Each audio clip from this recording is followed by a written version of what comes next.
Hello दोस्तों, कैसे हैं आप सब लोग। आशा करती हूँ अच्छे होंगे। हमारी आज की कहानी का नाम है मिठाई।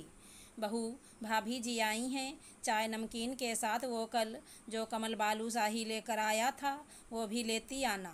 बैठक से सासू माँ ने रेखा को आवाज़ दी, चाय नमकीन तक तो ठीक है, पर ये सासू माँ ना, बालूशाही देने की क्या ज़रूरत है मेहमान को। इतने कम तो हैं और घर में पहले से इतने लोग। रेखा भारी मन से आकर बैठक में ट्रे रख गई। बहू को कुछ हुआ है क्या बहन जी? दुखी लग रही है चेहरे से। पड़ोसन ने पूछा। अरे नहीं, थोड़ी तबीयत नासाज चल रही है। रागिनी जी ने कहा। हाँ, इस समय में तो ये सब चलता है। अब रागिनी जी कैसे कहती कि उनकी बहू का मन खराब प्रेगनेंसी या और किसी वजह से नहीं, बल्कि मेहमान को मिठाई देने की वजह से हुआ है।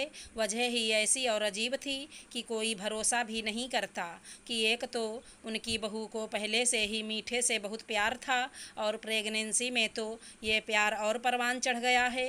घर में रखी मिठाई बाहर वाले तो बाहर वाले, वो घर वालों को भी नहीं देना चाहती, क्योंकि उसे लगता है कि मिठाइयाँ ख़त्म हो गईं तो वो रहेगी कैसे। खाना अनाज फल वो कम खाती, मिठाइयाँ ज़्यादा खाती। उसके इस प्रेम की परवाह करते हुए घर में हमेशा मिठाई रखी जाती थी। अब रागिनी जी की दोस्त आई थी तो उनके मुंह से निकल गया। उससे रेखा नाराज़ हो गई। खैर, अगले दिन रेखा का मंथली चेकअप था। सब कुछ तो ठीक था, पर वही हुआ जिसका कहीं न कहीं सबको डर था। बच्चे का वजन ज़्यादा नहीं बढ़ रहा था और रेखा का शुगर भी थोड़ा बढ़ा हुआ था। डॉक्टर ने दवाओं के साथ पौष्टिक आहार, फल सब्जियां वगैरह ज़्यादा से ज़्यादा लेने की सलाह देकर फिर मिलने बुलाया।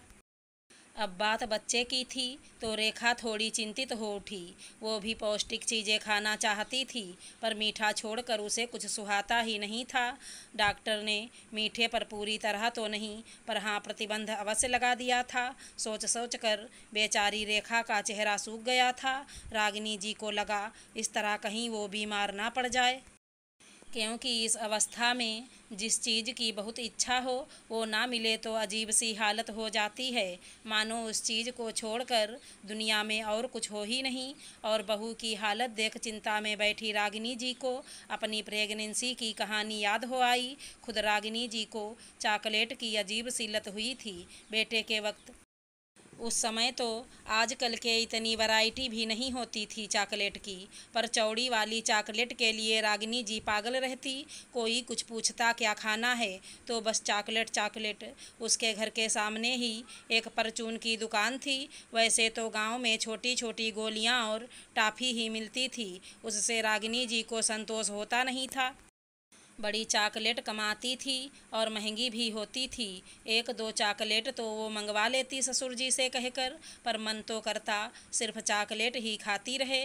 उसे याद है गर्मी की छुट्टियां थी तो बगल वाले घर की बेटी आई हुई थी। उसका एक 5-6 साल का बच्चा था जो ज़्यादातर रागिनी जी के ही घर पर रहता और उसे नई मामी कहता हुआ उसके आगे पीछे घूमता रहता।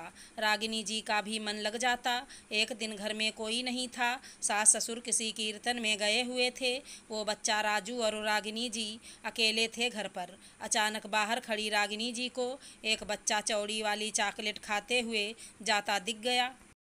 फिर क्या था, उसका भी मन चॉकलेट के लिए बेचैन हो उठा। सुबह जो चॉकलेट आई थी वो ख़त्म हो गई थी, पर चून वाले को हिदायत भी दी गई थी और उसे भी पता था कि ज़्यादा चॉकलेट नहीं जाएंगी उनके घर। रागिनी को एक युक्ति सूझी।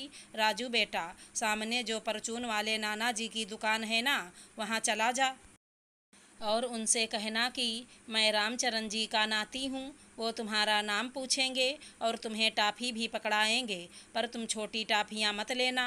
कहना नाना जी, मैं ये सब नहीं खाता, मैं वो बड़ी वाली और चौड़ी वाली चॉकलेट खाता हूँ। पैसे मेरे नानू से ले लेना, जब वो दे देंगे तो लेकर आना, मामी और राजू मिलकर खाएंगे। रागिनी जी ने कहा, क्योंकि उसे पता था गांव के लोग हैं तो नाती को दिए सामान के पैसे तो मांगेंगे नहीं। पर मामी, मैं तो दुकान नहीं जाता। बच्चे ने बहाना बनाया। चलो फिर, मैंने सोचा था आज तुम्हारे लिए हलवा बनाऊंगी, पर मेरा भी मन नहीं। रागिनी जी ने राजू की फेवरेट चीज़ का नाम लेकर आखिरी अस्त्र छोड़ा तो वो तैयार हो गया। युक्ति काम कर गई। उस दिन की वो इच्छा और फिर चॉकलेट मिलना रागिनी जी को अभी तक अच्छी तरह याद है, क्योंकि उनके आंसू निकल आए थे चॉकलेट देखकर, और आज तक भी उस घटना को याद कर होठों पर बरबस मुस्कान खींच आती है। बहू भी कहाँ गलत है। जीभ को जो चीज़ अच्छी लग जाती है उसके लिए मन इस समय पागल हो ही जाता है, पर डॉक्टर ने जब मना कर दिया है तो अपनी ही तरह बहू के लिए भी उन्हें कोई न कोई तो युक्ति लगानी ही होगी। किशमिश और छुहारे तो घर पर पड़े ही हैं। एक मैपल सिरप कोई बता रहा था जो ऑनलाइन शॉपिंग साइट्स पर आसानी से मिल जाते हैं वो मंगवा लेगी। जो मिठाई या मीठी चीज़ों में ढलता है और उसे कोई भी ले सकता है। ये सारी चीज़ें फ़ायदेमंद भी होंगी और नुकसान भी नहीं करेंगी, और इन सब चीज़ों का उपयोग कर बहू को एक से एक मिठाई घर पर ही बनाकर खिला देगी।